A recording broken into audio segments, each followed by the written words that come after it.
Okay, I'm back. This is part 2 for anybody who might, for whatever reason, be going out of order to a possibly 3-part video. So you might want to go to the first one, click on my page, go on to the first one, and you know what to do. All right. So, yes, like I was saying. So the mom actually was the first one to call and, try to put DCS on her.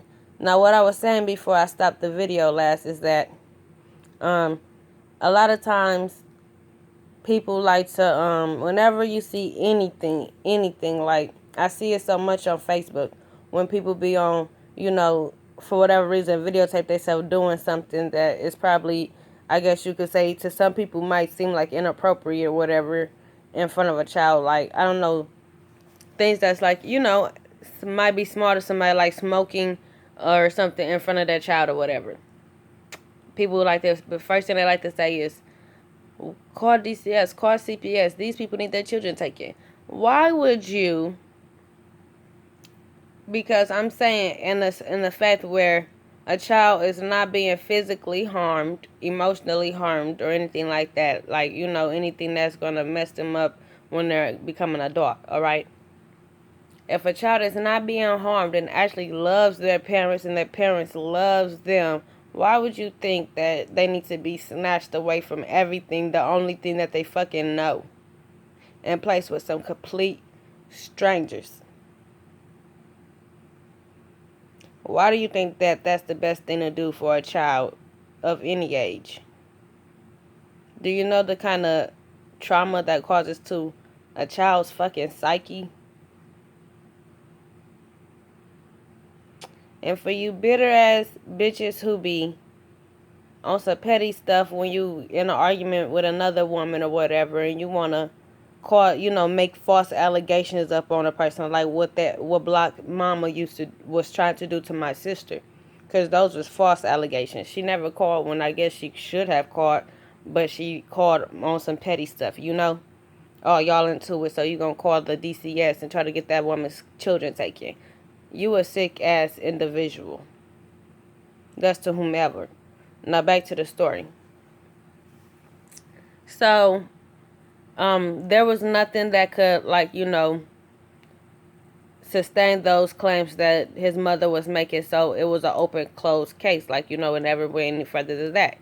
My sister had like maybe 3 of those, before they actually took the children. Okay. So, moving on.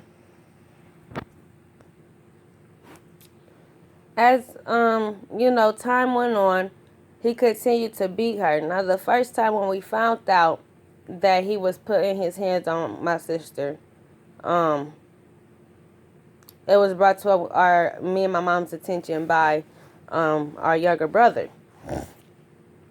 And he basically said that he seen Block throw to, well, I'm gonna say her name.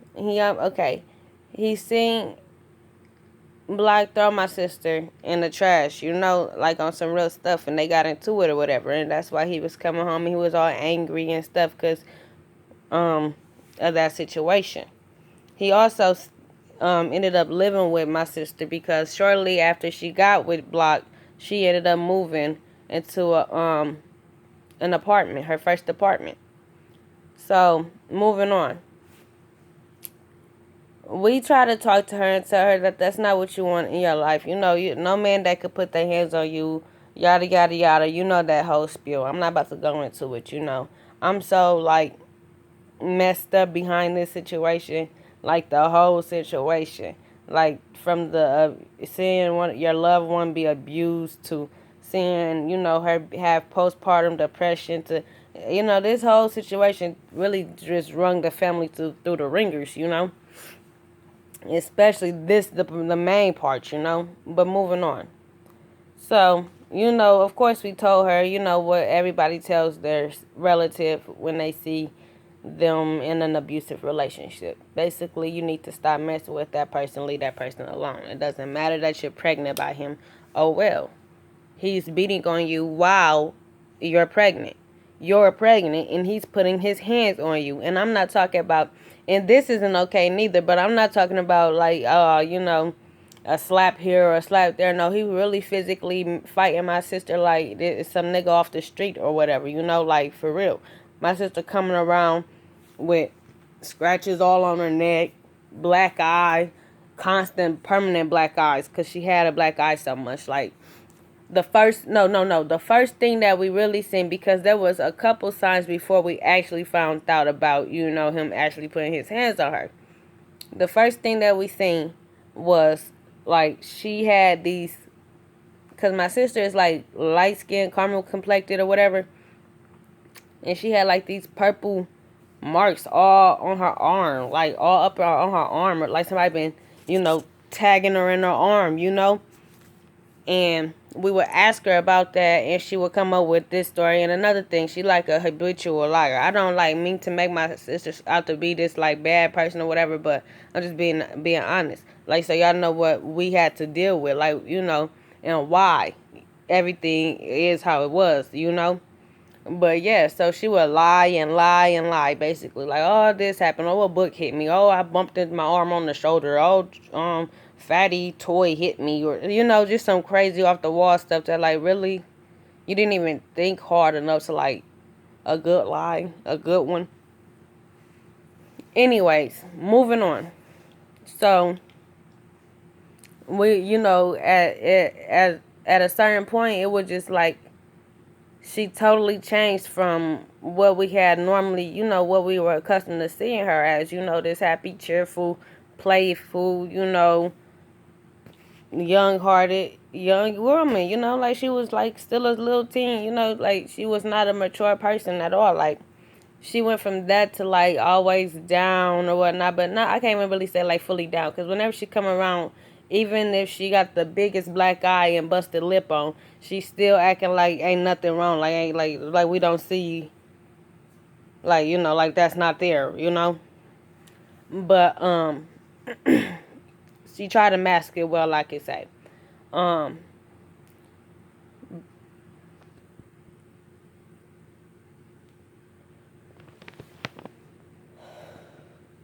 But anyway, so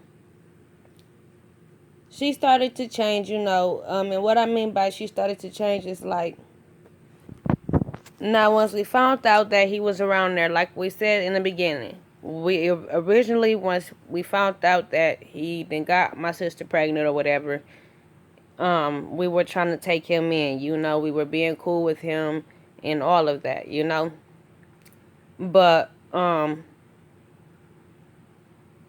when we found out that he was putting his hands on her, especially once we found, and while she pregnant, whether she wasn't pregnant or not, we wasn't going to rock with him putting his hands on her, period. But she was also pregnant with his child, And what used to be so weird is like how he used to act about the oldest nephew, Fatty, who definitely wasn't his child. He used to, oh, that's my baby. That's, he really used to like act like, not even act, I wouldn't say act, because he didn't provide or nothing like a daddy would do, but he would claim Fatty to the fullest, But the whole time while my sister carrying his actual seed, he beating the brakes off of her, like, really beating her. And like they had moved into this apartments or whatever, and the apartment she moved in, it's like the kind where you gotta you could get in the first door, but then it's a second door that you have to get through to get into like where all the apartments is at, and somebody has to buzz you in, one of them kind. So and they didn't have a buzzer because she didn't want to pay $50 for the buzzer or whatever. So it was like a fucking, excuse me, it was like a hassle to get up in there, You have to time it perfectly when somebody else is going up in there, Anyways, so they moved up into this secluded apartments or whatever, and that's where it like really got worse, because now we couldn't even really contact her, and she changed her number so much, like she didn't ever have the same number, that we could hardly get in contact with her, and she stopped coming around. We wasn't able to get Fatty like as much as we used to could get him, and she was just always only with him, like every day. The only time we would see her is when she would need something, when she hungry and she would go to mama house to go eat or whatever, or she need mama to watch the baby, or something like that. Whenever she needs something, that's when we will finally see her. And every time we would finally see her, she beat the fuck up, bruised up, lip busted, permanent black eyes, yeah, every time we would see her. And because we would not mess with him no more, because we would not deal with him, she stopped dealing with us. And that's the truth of the matter. So before DCS could ever steal my nephews from me, she stole them from us to begin with. Now, fast forward, she get pregnant. Like I said, she got pregnant in September, and she was due June 10th with Tessie. That's my second nephew. Now, Block was beating the brakes off my sister to the point where she ended up going into premature labor with Tessie at 27 weeks. He was born at 27 weeks. And he, was just as strong as he could be, and he still hits to this day, so that lets you know. A lot of babies do not make it at that age, at 27 weeks. A lot of babies don't make it, That's really, really early. He was in the NICU for a while. For a long time. And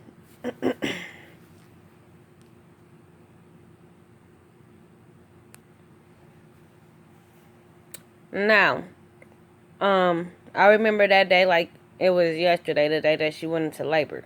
We have never, my mama has 10 children. I'm going to keep saying that a lot throughout this because, that's the only point of reference I really have to go to, as to when it comes to childbirth. She didn't have 10. And at that time, 9. No, she had 10 by that point. Okay, yeah, she had 10. And none of her children were premature, not necessarily premature. She had 2 that came before they due dates or whatever, that was a little early, but they wasn't they didn't have to stay in the hospital. So that's what I mean by, premature.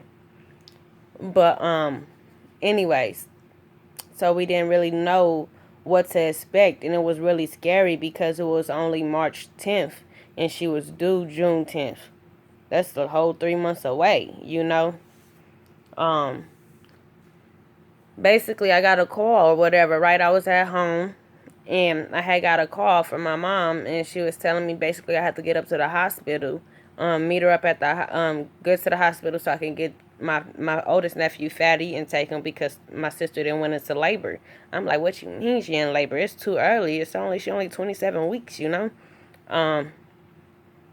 So I get off the phone with her, and I don't got no car. I still don't got no car. I'm about to get a car. I gotta go get these license. I got my permit. I'm a procrastinator, and it ain't really hindering me. I get where I need to go. But anyways, so I had to catch the bus or whatever. But thankfully, the hospital that she went to was literally down the street from my house, 7 minutes away. Anyway, by a walk. So I caught maybe not 7 minutes, but about 20. Anyway, so I caught the bus or whatever, got dropped off right in front of the hospital. I get up there or whatever, and Block and Koya's up in there, and they got Fatty. I get Fatty, and my mom meet me up there, and she, drop us off or whatever. Drop us back off at my house, me and Fatty. So, he ended up making it, he was transferred to the NICU. And we came up there, seen him. He was just so tiny. He was so tiny. And, of course, at the hospital, they make arrangements for when you have a child that's going to be in a hospital for a while. They make arrangements for, the family, the mother and the father and the siblings. So that, right there at the hospital, so they don't have to leave. Most people don't want to leave or whatever. But we're not dealing with most people, and we're gonna go ahead and stop it right here again. We're at 15 minutes. I'm so sorry about this, but this is how I gotta do it. Part 3.